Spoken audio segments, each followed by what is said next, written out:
I need to trim this down a little bit, about an inch. So I'm going to do half an inch on each side. And I'm done.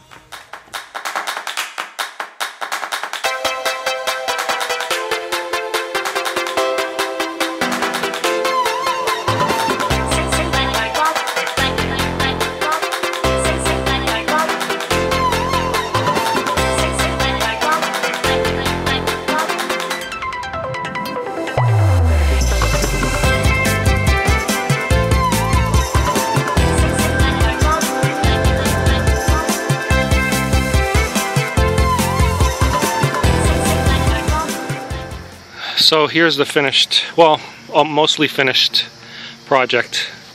I kind of screwed up a little bit, so this thing doesn't look as good as I want it to look, but I think I'm going to get like a piece of metal, maybe like 1/2 of a hinge or something, just to cover that area. But got a new doorknob, which is great. Here's a lock on the inside, rim lock. I like it much better than the other one. But yeah, there you go. There's that, one step closer. Nice.